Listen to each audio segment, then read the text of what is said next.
Hello dear students, hi hello नमस्ते। Hello dear students, hi hello नमस्ते। तो हम शुरू कर रहे हैं special series for alkyl halide. देखिए आपके पास बहुत सिंपल सा क्वेश्चन है, SN2 reaction will be negligible in. SN2 का मतलब होता है जहां एंटी बॉन्डिंग पे अटैक करना हो। तो एंटी बॉन्डिंग पे अटैक कब करोगे? जब बॉन्ड आपका वीक होगा और आप आसानी से रिएक्शन कर सकते हो। ध्यान से देखो, यहाँ पर जो सबसे बॉन्ड स्ट्रॉन्ग है, पूछा विल बी नेग्लिजिबल, तो ऑफकोर्स इसका नाम है विनाइल। ये ब्रिजहेड है, आप इसके एंटी बॉन्डिंग पे अप्रोच नहीं कर सकते, इसलिए आपका आंसर बॉम्बे भी आएगा। यहाँ भी ये आपका फिनाइल रेजोनेंस ये भी आएगा। केवल यही ऐसा ऑप्शन है जहाँ आप आसानी से इस पर टिक करके निकाल सकते हो, बिकॉज यहाँ पर sp3 है। पहली बात हमें अच्छे से पता है कि अगर आपका सिस्टम sp2 है तो वहाँ SN2 वैसे भी नहीं हो सकती। तो आई थिंक ये दोनों ऑप्शन तो वैसे ही नमस्ते कर दीजिए, क्योंकि sp2 कभी रिएक्शन में इन्वॉल्व नहीं होंगे और ब्रेक रूल पे होता नहीं है। That's why your answer is simple A, B and C। क्योंकि SN2 का मतलब था ऐसे अटैक, एंटीबॉडी पे अटैक करके इन्वर्जन कर दो। Same question in the given pair, in which pair the first compound is more reactive than second. First is more reactive. देखो बेटा, स्ट्रॉन्ग बॉन्ड है तो ये तो नहीं हो सकता, फर्स्ट रिएक्टिव सेकेंड ही रिएक्टिव होगा। यहाँ पर ध्यान से देखो, 1 डिग्री के पास 3 डिग्री है, यहाँ पहले ही 2 डिग्री और फिर 4 डिग्री, तो पक्का ये ज्यादा रिएक्टिव होना चाहिए। तो फर्स्ट क्या पूछा था? First compound is more reactive, यानी बॉम्बे आंसर सही है। फिर यहाँ ध्यान से देखो, ये 1 डिग्री और ये 2 डिग्री, तो भैया यहाँ सेकेंड रिएक्टिव है। यहाँ चेक करो, ये 1 डिग्री और ये 3 डिग्री, तो भैया पक्का 1 डिग्री ज्यादा रिएक्टिव। कुल मिला के SN2 का मतलब होता है less steric compound and less steric nucleophile. आने वाला भी लेस स्टेरिक होना चाहिए और जिस पे अटैक कर रहा है वो भी लेस स्टेरिक होना चाहिए, तो रेट फास्ट होती है। Which is the following statement is true? I दे रखा है react more rapidly than this. देखो बेटा, ये आपका 1 डिग्री है, ये आपका ऐसे मानो ये आपका 2 डिग्री और SN2 पूछा है, पक्का ये फास्ट होगा। Cl will be react more rapidly than Br, गलत बात है। Cl रिएक्टिव हो ही नहीं सकता, क्योंकि हमारा बेसिक रूल है जो बॉन्ड ज्यादा वीक होता है उसे ब्रेक करना आसान होता है। तो भैया यहाँ पे गड़बड़ कर रहे हैं। Will react more rapidly than this, again देखो 1 डिग्री है, अब यहाँ भी 1 डिग्री है पर उसके पास में 4 डिग्री, तो ये तो रिएक्शन नहीं करता पक्का। इसका मतलब ए भी सही है, सी भी सही है। अगला, reaction far more rapidly than this, यहाँ भी गलती कर रहे हो। क्यों गलती कर रहे हो? क्योंकि हमने ये सुन और समझ रखा है कि Br के कारण जब यहाँ पॉजिटिव बनेगा तो भैया अगर OCH3 का प्लस एम इफेक्ट लगेगा तो वहाँ पॉजिटिव कम हो जाएगा, पर अगर आप NO2 लगाओगे तो पॉजिटिव यहाँ पे बढ़ जाएगा। पॉजिटिव बढ़ा तो रेट फास्ट उसकी होनी चाहिए ना बेटा। कुल मिला के एक फंडा ध्यान रखो, less steric and more positive. क्या? Less steric more positive. SN1 SN2 is not favourable in. देखो बेटा, ये स्ट्रॉन्ग बॉन्ड है, इसका मतलब ये सही सलामत है, यहाँ गलती नहीं चलेगा। यहाँ पे भी स्ट्रॉन्ग बॉन्ड है तो ये भी रिएक्शन नहीं करेगा, नॉट रिएक्शन। यहाँ पर sp3 है तो ये रिएक्शन कर जाएगा। तो सीधा सा फंडा है, SN2 इज नॉट फेवरेबल, तो that's a very fundamental question. क्या? एक तो विनाइल और एक फिनाइल। क्या? Vinyl and phenyl.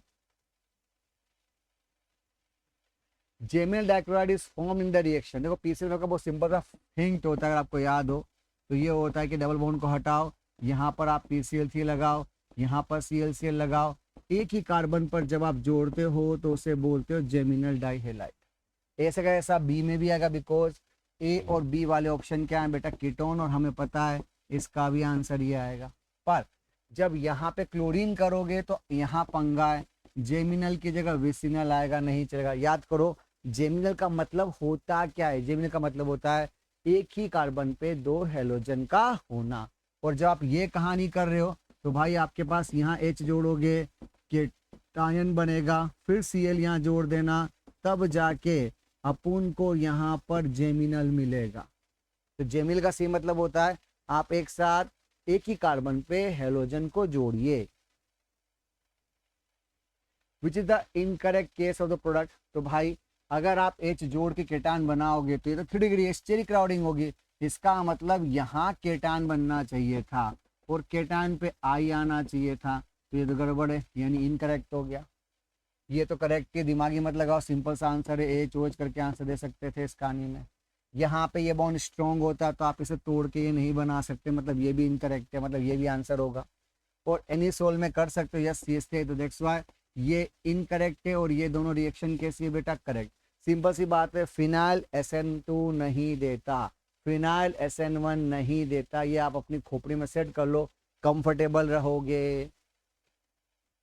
In the given reaction NBS का इट गिव्स टोटल 9। पहली बात जो कंपाउंड दे रखा है उसके अल्फा ढूंढो, अल्फा कितने हैं बेटा, तो देखो यहाँ पे 2 है, यहाँ पे 3 है, यहाँ पे 2, तो इसके बाद 3 और 2 5 और 2 7 अल्फा आ रहे हैं, ठीक है।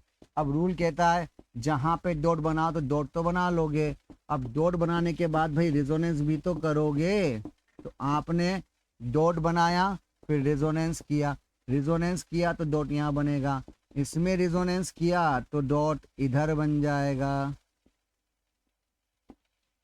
इसमें भी रेजोनेंस किया तो डॉट इधर बन जाएगा, फिर जहां जहां डॉट है वहां पे क्या जोड़ोगे, वहां पे Br जोड़ दो। अब सोचो मैं यहाँ पे Br जोड़ूंगा तो कुछ नहीं होगा, पर यहाँ जोड़ूंगा तो काय सेंटर बना आंसर 2 आएगा, यहाँ जोड़ूंगा तो काय सेंटर बना आंसर 2, ये दोनों सिमेट्रिकल है बेटा, यहाँ जोड़ूंगा तो काय सेंटर बनने से 2 आएगा।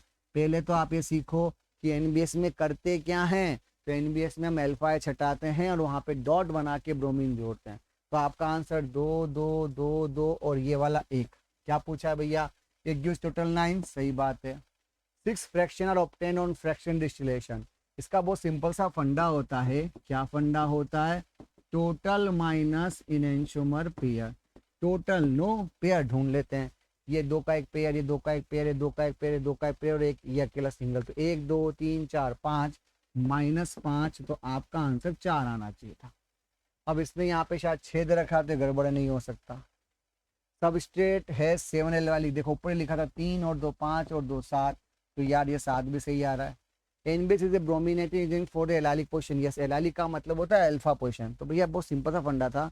NBS अगर दिमाग में है तो आपको क्या करना चाहिए, आपको एल्कीन के अल्फा पे एक डॉट बनाना चाहिए, फिर जहां जहां डॉट बने वहां रिजोनेंस करना चाहिए, फिर जहां जहां डॉट है वहां सब जगह ब्रोमीन जोड़ो, फिर चेक करो वहां पे OI या GI हो रहा है या नहीं हो रहा।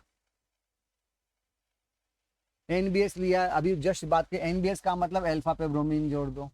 HBr लिया हुआ है, तो भाई जब तुम इस पर H जोड़ोगे तो फंडा क्या होगा, क्योंकि आपके पास यहाँ पे एल्कीन है, जब तुम इधर H जोड़ के पॉजिटिव बनाने की कोशिश करोगे तो तुरंत यहाँ पे बन जाएगा नॉन क्लासिकल कार्बोकेटन, मतलब इधर तो H आया और यहाँ बन गया नॉन क्लासिकल, बिकॉज बेटा नॉर्मल होता क्लासिकल और नॉन क्लासिकल, और क्लासिकल में कौन अच्छा होता है, नॉन क्लासिकल, तो जो ज़्यादा अच्छा है उसी की ओर रेट जाती है। एक बार नॉन क्लासिकल बना लिया, फिर जो अगला अटैक करेगा वो वेज भी करेगा और डैश भी करेगा, यानी एंटी फॉर्म होगा, तो भैया 1 3 लोकेशन सही नहीं है, ये सिम नहीं चलेगा, एंटी चलेगा, इसलिए अपन का आंसर बॉम्बे और दिल्ली। हमारा बहुत सिंपल सा फंडा, that's the theme of anti addition, simple, bromine जोड़ते थे एंटी एडिशन करते थे, ऐसा यहाँ भी कर देना है। Which of the following can be produced by Wurtz reaction, भाई Wurtz रिएक्शन से कौन बनता, तो आप इससे से बॉन्ड को कट करो कि कट करने के बाद दोनों सिमेट्रिकल बन जाए। तो देखो बेटा यहाँ कट करने से मतलब नहीं, क्योंकि इधर 2 कार्बन इधर 3 कार्बन है, यहाँ भले आप कर लोगे बट प्रॉब्लम क्या, कार्बन को बीच में से आधा कट थोड़ा कर पाओगे। कट का मतलब ये कि ये डॉट डॉट हो और आपस में एक नया बॉन्ड बने, that's very important. Cut cut का मतलब ये कि बीच में से जब काटो तो डॉट डॉट से नया बॉन्ड, हम दो फिर वो बीच में बॉन्ड बने, वो रेडिकल वुड्स कहलाता है। अब बच्चा क्या करता है, सब सिमेट्रिकल है, प्लेनो सिमेट्रिक थोड़ा पूछी भाई, प्लेनो सिमेट्रिक नहीं पूछी, ये पूछा है कि भाई तेरे पास अगर यहाँ डॉट हो और तेरे पास ऐसा का ऐसा अगला डॉट हो तो दोनों को जोड़ और यहाँ पे एक बॉन्ड बना, इसलिए बहुत जरूरी होता है वुड्स करते समय सिली मिस्टेक नहीं करने का, सिमेट्रिकल नहीं ढूंढना है, सिमेट्रिकल के साथ आपको कोवलेंट बॉन्ड भी चाहिए, तभी आप उसे सिमेट्रिकल मान सकते हो। Product form when HCl add to 2,4-hexadiene, ये रहा आपका हेक्सा, उसमें 1 2 लोकेशन बना लो, 3 4 लोकेशन बना लो। क्या पूछा है, HCl जोड़ना है, सिमेट्रिकल है, तो भाई किसी भी जगह पे H जोड़ केटान बना दे, फिर हमको पता है जो केटान बनेगा वो रिजोनेंस करेगा, तो रिजोनेंस करवा दीजिए, यहाँ पॉजिटिव बना दीजिए, फिर क्या करिए इन दोनों ही लोकेशन पे आप क्या जोड़ोगे, आप यहाँ पे Cl जोड़ दीजिए, अब थोड़ा सा आईयूपीएसी का तड़का लगाइए, याद करो आईयूपीएसी नेम सुन रखे हैं, पाई बॉन्ड जहाँ होता है नंबरिंग उधर की ओर करनी होती है, पास में करो तो बेटा ये आपका हो गया 1 2 3 4 5 6, 1 2 3 4 5 6, इससे 4 क्लोरो 2, तो 4 क्लोरो 2 हेक्सिन सही चल रहा है। अगला एग्जाम्पल होना चाहिए 2 क्लोरो एंड 4 इन, 2 क्लोरो 4 इन, वो भी सही है। 2 क्लोरो 3 इन और 1 क्लोरो 2 इन हो ही नहीं सकता, तो एकदम फ्री फोकट के जिसको नंबर बोलते हैं वो आप कर सकते हो। With the following reaction produce diastereomer. भाई डायस्ट्रोमर होता क्या है? तो डायस्ट्रोमर मतलब होता है जब यहाँ पे दो का सेंटर हो जाए और उसमें आप इंटरचेंज करोगे तो सिस ट्रांस आ जाएगा, दैट्स डायस्ट्रोमर। या फिर पाई बॉन्ड के लिए जो जीआई कर रहा हूँ, जैसे ये एग्जांपल, इसमें पहले से का सेंटर है और अगला आप बनाओगे तो पक्का डायस्ट्रोमर। यहाँ पे दो दो का सेंटर बनेंगे ना, यस DBr बनेगा, तो यहाँ पे सिस ट्रांस होगा, पक्का डायस्ट्रोमर। यहाँ पे अगर आपने H सपोज ये दिए रखा है, अब तुम H जोड़ के Br बनाओगे तो एक ही का सेंटर बना, एक का सेंटर पे जो बनता है उसे एनेंशियोमर बोलते हैं। इसका मतलब ये आंसर नहीं आ सकता। पहले से का सेंटर हो तो अगला तुम बना लो तो पक्का वो डायस्ट्रोमर। हम एक सब पंचलाइन बोलते हैं, क्या होता है सिस और ट्रांस डायस्ट्रोमर, 2 का centre 1 interchange, this is the theme, 2 का सेंटर हो 1 इंटरचेंज, दैट्स आल्सो डायस्ट्रोमर। या पहले से एक का सेंटर गिवन और अगला नया बन जाए तो वो भी डायस्ट्रोमर, क्योंकि पहला तो गिवन वेज ही रहेगा, अगला वेज भी आएगा, डैश भी आएगा, दैट्स व्हाई उसे हम काउंट कर पाएंगे।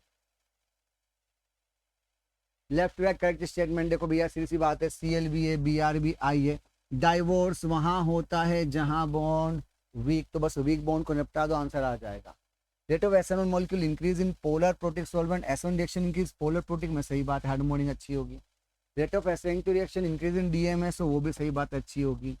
Rate of E2 molecule increases, सही बात है। Rate of E1 mechanism increases, वो भी सही बात है, क्योंकि भैया चाहे SN1 कर, SN2 कर, E1 कर, E2 कर, तुझे कंपाउंड का बॉन्ड तो ब्रेक करना है ना, तो जो बॉन्ड वीक होगा उसे ब्रेक करना आसान होगा। Number following reaction produce the hydrocarbon, जैसे याद करो Cl हटाया, डॉट बनाया, डॉट डॉट जोड़ा तो ये हाइड्रोकार्बन बन गया, सही बात है।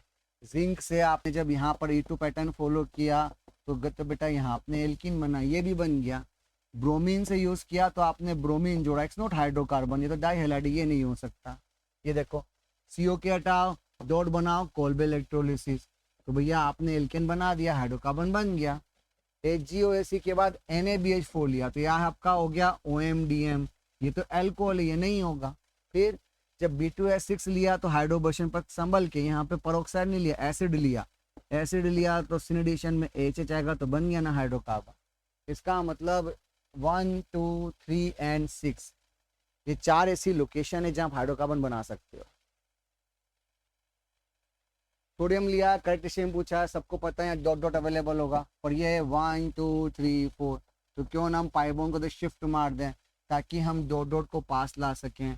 तो भैया हमने कुछ नहीं किया, 1 2 3 4 5 6 7 8 9 10, 1 पे डॉट था, 4 पे पाई बॉन्ड, तो 4 5 पे पाई बॉन्ड बना लो, यहाँ डॉट डॉट बना लो, और हमको पता है डॉट डॉट को जोड़ना आपको आता है। जब डॉट डॉट जोड़ोगे तो याद करो सिस भी हो सकता है ट्रांस, क्योंकि रिंग केवल GI हो रहा होगा, चेक करो। और number of double bond equivalent, तो बेटा इसकी डेफिनेशन 1 2 एंड 3 आ रही है, इसलिए सही स्टेटमेंट है। प्रोडक्ट इज बाइसाइक्लिक, क्योंकि हम दो हमारे दो बाइसाइक्लिक हो रहा है, वो भी सही स्टेटमेंट है। Product can show GI, yes सही हो रहा है। रिएक्शन इन्वॉल्व कार्बोकेटायन, गड़बड़ कर दी, यहाँ कार्बोकेटायन बना ही नहीं, क्योंकि रिएक्शन के अंदर क्या बनेगा, radical mechanism. What is the decrease of the order of rate of reaction with HBr and the following benzyl alcohol with derivative? तो भाई बहुत सिंपल सी बात है, सब जगह पे OH हटाओ केटान बनाओ, OH हटाओ केटान बनाओ, OH हटाओ केटान बनाओ, OH हटाओ केटान बनाओ। चेक करो किसका केटान ज्यादा स्टेबल है, बिकॉज उसने जब पूछा बेंजाइल अल्कोहल के साथ HBr की रिएक्शन, तो भैया अल्कोहल में जब मीडियम एसिडिक कर रहे हो तो कार्बोटाइन तो बनेगा, more the stable carbocation more the rate. हो गया सॉल्व। क्या करा भैया, इस समय यहाँ पे प्लस एम इफेक्ट है, कोई इफेक्ट नहीं, यहाँ पे आपका माइनस इफेक्ट है, यहाँ पर आपका माइनस इफेक्ट है, तो भैया सिंपल सा ऑर्डर है ABCD, that's the answer. Because हमें पता केटान के अंदर plus H plus M favourable है, माइनस M अनफेवरेबल है, simple answer. Find out the correct order of rate of reaction towards free radical allylic substitution. तो भैया एल्कीन है, कितने अल्फा है 3, एल्कीन है कितने अल्फा है 2, एल्कीन है कितने अल्फा है 1। कुल मिला के सीधा सा फंडा है, जिसके पास अल्फा ज़्यादा उसका रिएक्टिविटी ऑर्डर भी ज़्यादा और स्टेबिलिटी भी ज़्यादा। तो क्या पूछा है, find out the correct order of rate of reaction. तो भैया सीधा सा फंडा, एल्कीन के अल्फा पे ध्यान दो, जिसके पास अल्फा ज़्यादा उसका रेट ऑफ रिएक्शन भी ज़्यादा।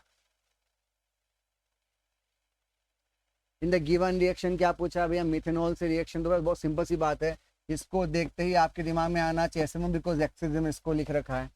इसका मतलब तीनों सीएल हैं, पर हम उस सीएल को हटाएंगे जो ऑक्सीजन के पास होगा, क्योंकि हम इतनी सी बात तो समझते हैं कि अगर हम कार्बोटान बनाएंगे तो ऑक्सीजन के पास बनाएंगे, बिकॉज ऑक्सीजन के पास जो रिजोनेंस स्टेबल होगा that's known as a octet complete carbocation, क्योंकि वो ज़्यादा स्टेबल होगा। अगर इसकी जगह आप किसी दूर पे बनाओगे, कहीं और बनाने की कोशिश करोगे, तो वो इतना फेवरेबल नहीं होगा जितना फेवरेबल ऑक्टेट कंप्लीट होगा। इसलिए हम OCH3 को O के पास जोड़ना है, OCH3 को O के पास, ये सही है।